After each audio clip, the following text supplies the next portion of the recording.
I am not a historian, but neither are you. So, how about we, the people, learn this stuff together? Welcome to US 101.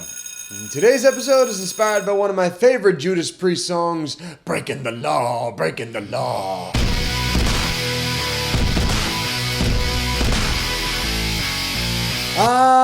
Treason, that wonderful word that so many people love to throw around, especially when it comes to the Trump administration. In case you're unaware, the word was recently used against Donald Trump Jr. after it was found out that Jr. had set up a meeting with a Russian lawyer after said Russian lawyer told him, I've got some damaging information on Hillary Clinton that might prove a bit beneficial to your father during this election. However, it turns out that the Russian lawyer only said all those things to just get into a room with Junior so that she could talk about other things with him instead. So in this case, I would use the term possible collusion instead of treason. But still, man, once that information made it into the world, all the liberal snowflakes were out and about yelling, treason! This is treason! Now to all you Republicans that were getting upset over the fact that liberals were crying treason over Junior's meeting, let's not forget that you guys love throwing that word around when it came to Obama, man. All you have to do is Google the word treason and you'll find images like this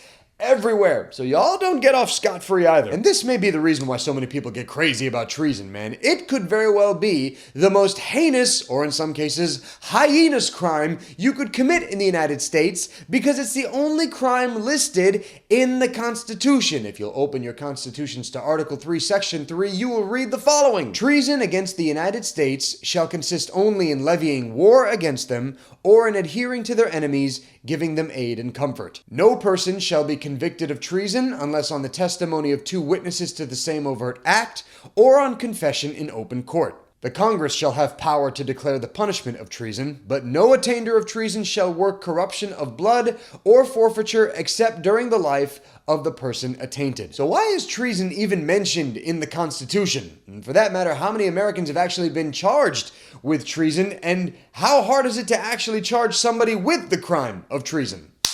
Let's take a look. When it came time for the Founding Fathers to put the laws of the land on paper, they wanted to specifically mention treason because of how regularly it was used by the British. Because in English law, prior to the American Revolution, it did not take much for you to get hit with the charge of treason. The smallest, minute things, man. Did you think that the king should die? Treason. Did you criticize the government? Treason. You slept with a princess or a queen? Treason, mother. That is some serious treason. Ultimately, if you pissed off anybody in power, all they had to do to get rid of you was hit you with treason. And the penalty, guys, for committing treason back in the day, it is so grotesque. It was so gross. I couldn't possibly describe it to you. I'd make you throw up. I couldn't possibly describe it to you. Okay, maybe I'll describe it to you a little bit. According to Sir William Blackstone, he described the penalty for treason as thus: the offender be drawn to the gallows and not be carried or walk, that he be hanged by the neck and then cut down alive, that his entrails be taken out and burned while he is yet alive, that his head be cut off, that his body be divided into 4 parts, that his head and quarters be at the king's disposal. You died like 5 times if you were hit with treason. So the Americans, not really wanting to look all that barbaric when handing out justice, decided that treason would only take place if the perpetrator brought war to the country or aided and gave comfort to an enemy of the state. You also had to have 2 people actually witness the traitorous act taking place, and then they had to testify in open court about it, or you yourself, if you were the perpetrator, you could confess to the crime in court as well. As for the penalty, if you're committed of treason in the United States, you could be put to death, or you could also be jailed for no less than 5 years, hit with a $10,000 fine, and you would be barred from ever holding public office in the United States for the remainder of your natural life. I would go ahead and say that that's much more lenient than the British penalty, especially coming from a group of traitors to the crown. So who was the first person to be hit with the charge of treason in the United States? I know what you're thinking. You're probably thinking Benedict Arnold, right? Former Continental Army general. He gains command of West Point in 1780 during the Revolutionary War, but then he decides he's going to flip to the British side and give him all the information about West Point, but then the plot was found out. You probably think that he was definitely hit with treason, right?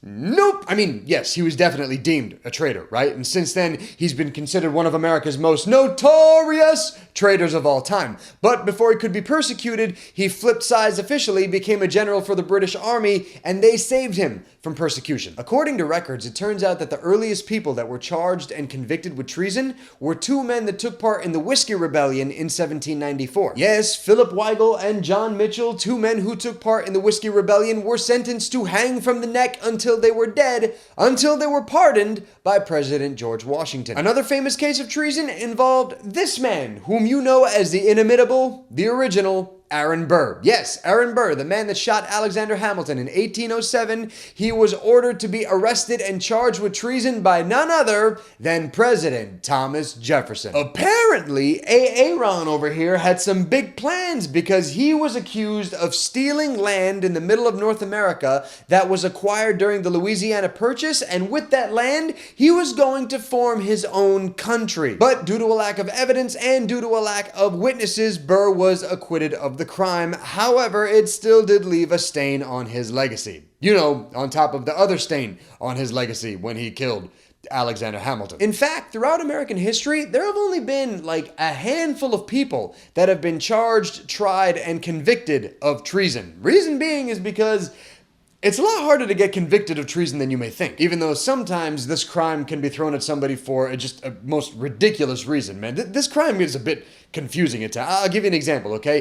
1862, a man named William Bruce Mumford was charged with treason and hung from the neck until he was dead, and his treasonous act tearing down an American flag during the Civil War. Seems a bit harsh. Meanwhile, if we time jump to the 1950s, we take a look at Julius and Ethel Rosenberg, who were two Americans that were giving U.S. secrets to the Soviet Union during the Cold War. They weren't executed for treason, they were executed for espionage. See how it gets a little confusing? I'll give you another example as to how treason can be a bit confusing at times, okay? In 1949, there was a famous case involving a woman named Iva Taguri Dakino, who was more commonly known as Tokyo Rose. Dakino was charged with 8 counts of treason in 1949 for, quote, giving aid and comfort to the Imperial Government of Japan during World War II, end quote. Her crime was that she hosted a radio program called The 0 Hour, which broadcast anti-American propaganda over the airwaves. But here was the problem. Dakino, who was an American citizen, by the way, never said anything anti-American on the air. She just introduced like music segments and sketches and stuff like that. But that did not stop the United States government from slapping her with a $10,000 fine and throwing her in prison for 10 years. Because, you know, research. They did it, right?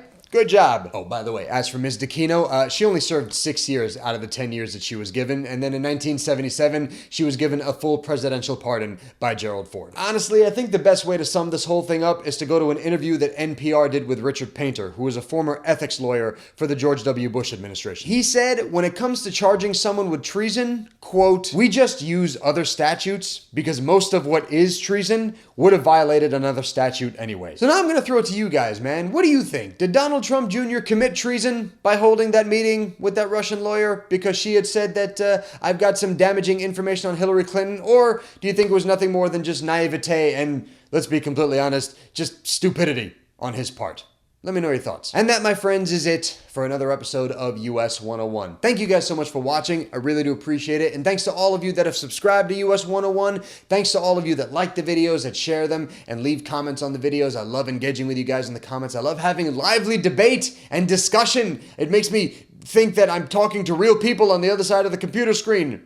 It's a nice feeling to have. As always, guys, you can follow US 101 on the social media networks, man. Facebook, Instagram, Twitter, all those links down below in the description box. Click those links, follow us, and get to know us a little bit better. On that note, guys, I will see you next week for another episode of US 101. I am all done. Do not break the law, and listen to your mother. You'll go far in life. I mean, I did. Look at me. I'm the pinnacle of awesome. Whatever. I'll see you guys later. Bye-bye.